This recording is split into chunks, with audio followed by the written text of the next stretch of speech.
Welcome to the castle, everybody. This is Nightsaber Z42, and today we're gonna take a very unique look at a new product.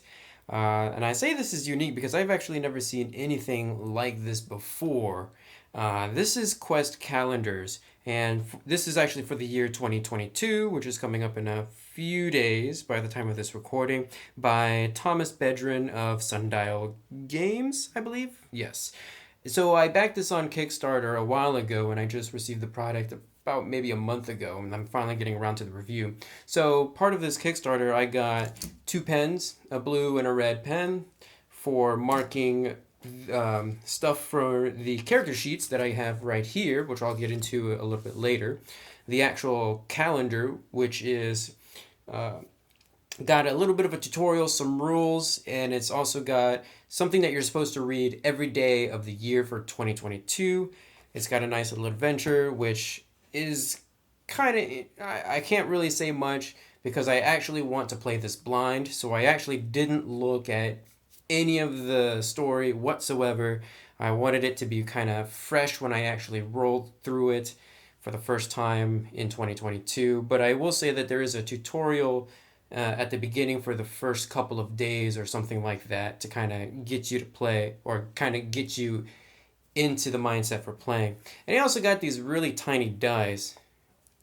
Yeah, I don't think I'm ever going to use these, by the way, but I think I'd rather just use real dice. But hey, thank you for adding that in there too. I didn't know they made dice that small. Actually, yeah, I never even knew they made dice that small because I do have some small D6s, but they're not that small.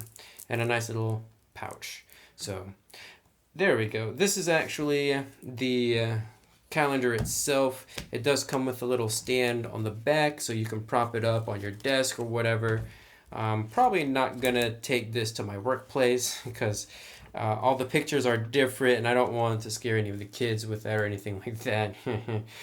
But the actual adventure name is The Gates of Terralon. So pretty cool.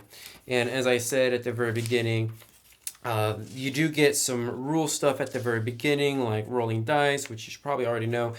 Things like choosing either A or B, or do action one, then two, and stuff like that, which is really good. And also how to deal with death, because it would really suck if you got to like, I don't know, like towards the end of the year and then your character dies. And they address all of that as well in these little rules, which is, you know, very good. I also have the PDF copies print and play, which is actually something that I don't really normally read through PDF stuff when I get my, physical products, but I can actually see where the PDF would actually come in handy, especially if I wanted to replay this with a different character. I could just go back and, use the PDF version and just replay through the adventure again. So that is actually kind of unique and interesting. I will give them that. And I'm actually thankful to have the PDF. I don't know if they are going to keep making these in subsequent years, although that would be pretty cool to do because this is a very unique idea. So let's actually get into this little hero book companion. I actually got this through Kickstarter, so this was one of the, I think, release goals for that, and I did pay a little bit extra to get this. So the markers here are washable, so you could actually mark on this and erase it, I believe. So you have things like your equipment, inventory, things that you can have. And then we actually get our first character, who is Syntax, 12BO47-2. He's a machine artificer. And you do get a little blurb about them. Syntax was created as a bodyguard by a powerful wizard. When the wizard died, Syntax spent ages locked in a lab, occupied with questions about the world. When a burglar found and looted its master's place, Syntax finally left to seek out answers. So the really cool and interesting thing about this is you start at level 1, obviously, if you're playing by 5e rules, but each different page is a different level. So I have level 2 Syntax right here, and I believe it goes all the way up to level 6, which you can see right here. So you do get upgraded abilities and whatnot. Only thing I don't like about this is sometimes I have to flip over to get to a different character, like Sir Gareth Stallworth. He was the human cleric. Gareth's grandfather was a once great warrior of the light. In his old age, he was mugged in the streets and stabbed to death when he wouldn't back down. Gareth donned his grandfather's armor and pledged a vow to Aluzidar to seek out and correct injustice. So you have all of Gareth's stats, and of course he's a spellcaster, so he's also going to have access to spells, which I think are a little bit different. Or at least they explain what the spells do, which is always good. So then we have Professor Tyrannicus Wyvern, the Dracon Elementalist. Tyrannicus was always treated as a monster, a common occurrence for his people. Despite this, it was always in his heart to be kind and fair. Where others of his race would retaliate in violence, Tyrannicus sought understanding. This pursuit elevated him to the master of powers that he is now. So he is a kind of like a sorcerer, basically. They call it elementalist here, which he does have some interesting spells, which is really cool. I really do like this. And his weapon, I believe, is Firebolt. Then we have Savani Moonchaser, a feline monk. Wow. If I tried to do that, my legs would pop off. Savani was born into a wealthy family and as the runt of the litter. She wanted for nothing and could do as she pleased, but soon grew tired of that lifestyle.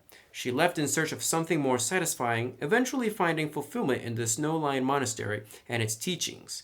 She then set out to share the wisdom she had learned with the world. So, pretty cool backstory right there. Not really a whole lot to say, although I will say this. This is the first female character, and there aren't very many of them in this hero catalog. We have Morion Corvus, an avian necromancer, which is probably our first quote-unquote evil type character. Morion was born with a unique gift. As a hatchling, he pushed a younger sibling out of the nest to see what would happen. I always laugh every time I read that. When she died from the fall, he was there to bring her back from the dead. He has been fascinated with death ever since. And honestly, this is probably going to be the character that I actually play as. Because, I mean, is an odd one. He's a necromancer. Who doesn't like a necromancer? Asmira the Reckless, half-demon swashbuckler. Trouble seems to always follow Asmira whenever she goes. Perhaps it is her appearance. Perhaps it is because she follows her whims. Whatever they may be, she isn't above doing good deeds, though she isn't below doing bad deeds either. Due to this, Asmira has been a lifelong traveler and has never made a home anywhere.